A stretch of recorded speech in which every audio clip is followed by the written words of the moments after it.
हा, पहिलं थिंकिंग, पहिला गोष्ट काय करायला पाहिजे की प्रॉब्लेम तुम्ही ती रीड करायला पाहिजे व्यवस्थित. पाटील, तर प्रॉब्लेम काय दिलाय बघ, ratio of energy of photon produce due to transition of electron of hydrogen atom okay from second to first energy level, second to first energy level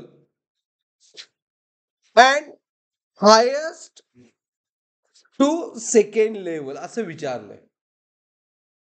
getting your आणि रेशो फॉर्म मध्ये.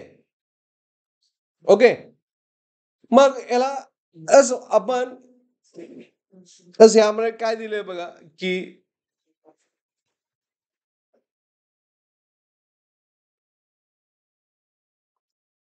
Okay, हे first orbit झालं.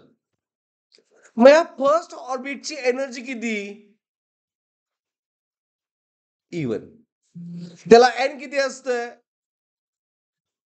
1. बरोबर. आता काय दिलंय, it jump from energy level second to first energy level. मग second म्हणजे N2. बोल नका रे, बोल नका प्लीज, बोल नका. एक्सप्लेनेशन मध्ये राहून जाते, बोल नका, नाही तर मागे तिकडे बसा अजून जरा. हा, E2 ही जी एनर्जी आहे, हिने काय विचारलंय, ratio of energy of photon produce due to transition, म्हणजे E2 मायनस E1 आपल्याला फाइंड करायला पाहिजे ए साठी. आणि दुसऱ्यासाठी हायर एनर्जी लेवल.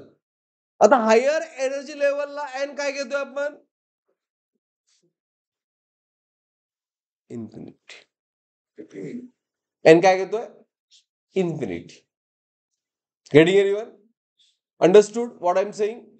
हा, मग पहिली केस काय आहे, it jump from n number 2 to n number 1 असं जम्प केलंय पहिल्या केसमध्ये. ओके, मग किती एनर्जी रिलीज झाली, किती एनर्जी रिलीज झाली, तर E2 मायनस E1 एवढी रिलीज झाली.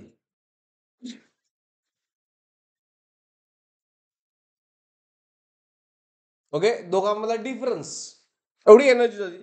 मग E2 किती असतोय, हाऊ मच E2, E2 चा फॉर्म्युला काय आहे, actual E1 square upon N square minus E1. कारण EN चा फॉर्म्युला काय असतोय, E1 अपॉन N स्क्वेअर. काय आन्सर आहे, चुकलंय ते. मग बघा, लक्ष द्या, E1 स्क्वेअर कॉमन घेतलं, नाही E1 स्क्वेअर नाही, E1च आहे फक्त. E1 मी कॉमन घेतलं, काय राहिलं ब्रॅकेटमध्ये, 1/4 N स्क्वेअर, तो आहे ना N, हा, मायनस E1 च 1, मी किती आलं, minus 3 E1/4. Okay, jump from 2 to 1. Okay, ह्याला M म्हटला तरी चालेल, M2 म्हणजे आपल्याला जास्त M करा त्याला, आणि N1 आहे. हे काल तुम्हाला मायनस 3/4 E1 एवढी एनर्जी रिलीज झाली. मला सांग डाऊट, E1 चा स्क्वेअर आहे ना, नाही E1 चा स्क्वेअर नाही, E1/N स्क्वेअर आहे, N स्क्वेअर. बी केस में काय, हायेस्ट एनर्जी लेवल म्हणजे एम किती, बी साठी एम किती, इन्फिनिटी टू कुठं आलाय तो सेकंड लेवल. सेकंड लेवल म्हणजे एन किती गेला पाहिजे?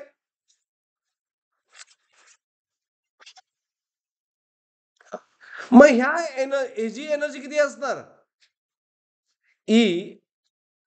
ह्याला मी E3 म्हणतो. काय E3 किती असणार असं हा वेळेनं सॉल्व केलं चालेल. E3 E1 by infinity square म्हणजे किती? 0. आणि ई हे ऑलरेडी सॉल्व केलं. E2 किती आहे? E1 bye N square. आता कळतं का बघा, असं आपण ऑलरेडी म्हटलं चाललं असतं म्हणजे फास्ट झालं असतं. E1 बाय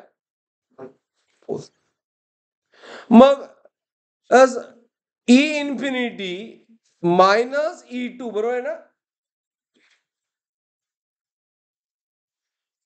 म्हणजे काय येणार? It is E3 minus E2 म्हणजे 0 मायनस E1 बाय 4. मी आन्सर मायनस E1 बाय 4 आलं. हे कळालं सगळ्यांना? एव्हरीवन. अँड रेशो विचारलाय कशाचा? E2 minus E1 and E infinity higher minus E2.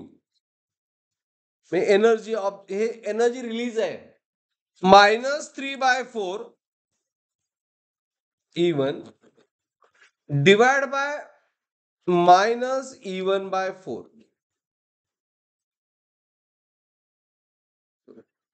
मग काय होणार calculation? E1 get cancel -3/4 E1 आणि दिस इज 4 अपॉन E1 मायनसच. as E1 गेट कॅन्सल किती आला आन्सर?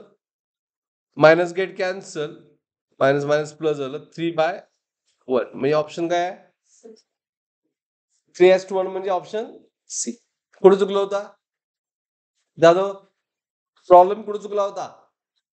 कळालं सगळ्यांना?